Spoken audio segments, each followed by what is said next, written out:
নমস্কার বন্ধুরা, আমি আবার চলে এসেছি আপনাদের সামনে আরেকটা রেসিপি নিয়ে। আজকে আর আমি কী দিয়ে করছি দেখাবো না, ডাইরেক্ট আপনাদের রান্নাটা শেখাবো। তো কড়াইয়ে আমি বেশ কিছুটা তেল নিয়ে নিচ্ছি, 3 থেকে 4 টেবিল স্পুন। তো আমি রাঁধতেই বলবো আমি কি করব, মানে কি মেন লাস্টেই জানতে পারবেন। তো প্রথমে তেলটা গরম হয়ে গেছে, একটুখানি নুন দিয়ে দিচ্ছি অল্প, জাস্ট।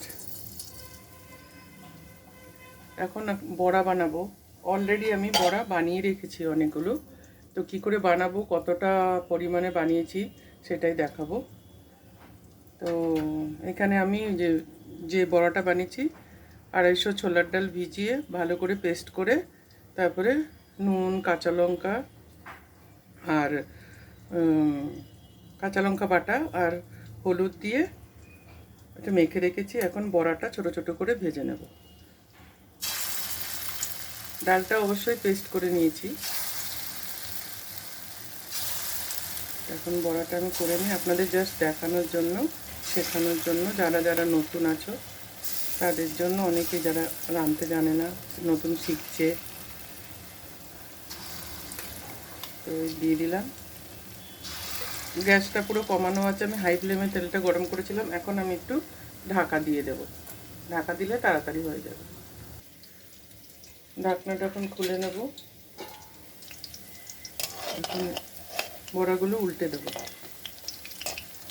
উল্টে দিয়ে গ্যাসটাকে হাই করে আবার একটু ঢাকা দেবো। মাঝে মাঝে খুলে খুলে দেখবো যে বড়াগুলো পুড়ে যাচ্ছে না তো, সেটাই। ঢাকনাটা খুলে নিয়েছি, গ্যাসটা একটু কমিয়ে দিয়েছি। আবার দেখুন বড়াগুলো লাল লাল হয়ে গেছে ভাজা। ওই পিঠটাও আরেকটু হবে। গ্যাসটা আবার হাই ফ্লেম করে দিয়ে বাকিটাও করে নিয়ে বড়াটা নামিয়ে নিয়ে আবার আসছি আপনাদের সামনে।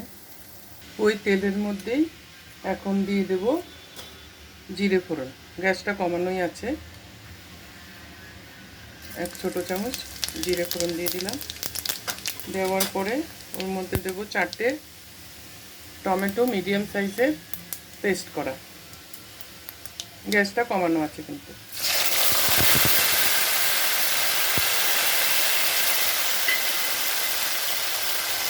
এখন একটু নেড়ে চেড়ে দেবো। এটাকে আমি ভালো করে কষিয়ে নেব। এখন ফ্লেমটা বাড়িয়ে ভালো করে কষিয়ে নেব। দেখুন চারপাশ দিয়ে একটু তেল বেরিয়ে এসছে, কষানো হয়ে গেছে। কারণ কাঁচা গন্ধটা টমেটোর দূর করা দরকার। এখন দিয়ে দেব হলুদ গুঁড়ো। আপনি যেরকম ঝাল খান সেরকম ঝাল। একটু ঝালটা আমি বেশি দিচ্ছি, কারণ যেই জিনিসটা যে বানাবো ওটাতে একটু ঝালটা দরকার। জিরা ধনে গুঁড়ো আর হচ্ছে গরম মশলা গুঁড়ো দেবো।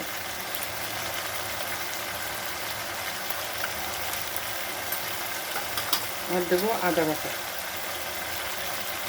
নিরামিষ তরকারি, 2 ছোট চামচ আদা বাটা। এখন এটা ভালো করে কষিয়ে নেব মশলাটাকে। মশলাটা কষানো হয়ে গেছে, আমি গ্যাসটা কমিয়ে দিয়েছি। এখন স্বাদ মতো নুনটা দিয়ে দেবো, যে যেরকম খান। এখন নুনটা দিয়ে আরেকটু মশলাটা কষাবো। গ্যাসটা আমি কমিয়ে রেখেছি, কারণ নাহলে মশলাটা পুড়ে যাবে, তিত করে ভাব হয়ে যাবে। আর এটা টমেটো ছাড়া রান্নাটা হবেই না, টমেটো দিতেই হবে। এখন বাড়িয়ে দিলাম গ্যাসটা। এখন এর মধ্যে দেবো দেখুন ওল কচু। যার জন্য টমেটো, দেখুন ওল কচুটা আমি কুকারে না ডেকচির মধ্যে আমি ভালো করে সেদ্ধ করে রেখেছি। ফার্স্টে ভালো করে কেটে, কারণ প্রচুর মাটি থাকে, আমি পুরোটা আগে উপরটা ভালো করে ধুয়ে, তারপরে কেটে ভালো করে ধুয়ে, তারপরে ভাপ দিয়ে নিয়েছি ডেকচির মধ্যে। কুকারে করিনি, কারণ এইটুকুই এরকম। এখানে ওলটা খুব ভালো পাওয়া যায় ব্যাঙ্গালোরে। তো এখন ঢেলে দেবো তরকারিটা। আর এটা 1 ছোট চামচ তেল দিয়ে হালকা একটু কচুটা ফ্রাই করে নিয়েছি, জাস্ট হালকা, বেশি না, নেড়ে চেড়ে নেওয়ার মতন আর কি। এক ছোট চামচ তেল দিয়ে, বেশি না, 1 ছোট চামচ দিয়ে কচুটাও ভেজেছি। আর একটা যে জিনিস দেবো সেটা হচ্ছে অল্প আলু, ছোট্ট 2টো আলু ছোটো ছোটো টুকরো করা। কারণ এটা দিলে একটু টেস্টটা আসবে। আপনারা যদি আলু খেতে না চান, আলু নাও দিতে পারেন। সব সবজিতে এরকম এটা হচ্ছে ওলের ডালনা। সব ডালনাতে আলু সমপরিমাণ দেওয়া হয়। যতখানি ধরুন কচু ততখানি, আমি অল্পই দিয়েছি। আর আলুটা সেদ্ধ করে জলটা ফেলে দিয়ে তারপরে আমি এটা কেটে নিয়েছি। এখন একটু কষিয়ে অল্প 1 থেকে 2 মিনিট কষিয়ে নেবো, গ্যাসটা কমিয়ে। 2 থেকে 3 মিনিট হয়ে গেছে। এখন আমি দিয়ে দেবো 2 কাপ জল, কফি মগে 2 মগ জল। কারণ জলটা একটু বেশি দিতে হবে, বড়া দেবো তো, তাই বড়াটা জলটা টেনে নেবে।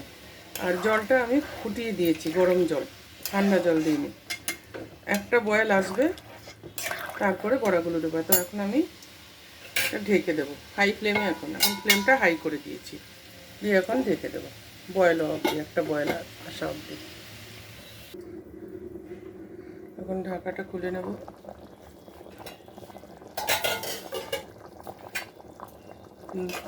এটা পুরো ফুটে গেছে, বয়েল হয়ে গেছে। এখন দিয়ে দেবো বড়াগুলো।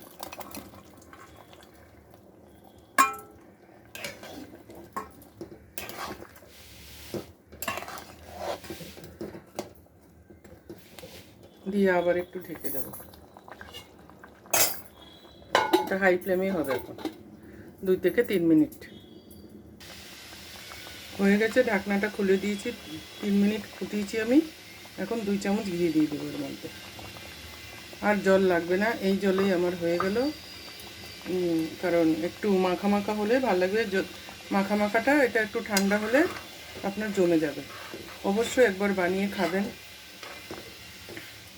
কেমন লাগলো রেসিপিটা অবশ্যই আপনি লাইক করবেন, কমেন্ট করবেন, কমেন্ট বক্সে লিখে দেবেন। আর অবশ্যই লাইক করবেন, সাবস্ক্রাইব করতে ভুলবেন না।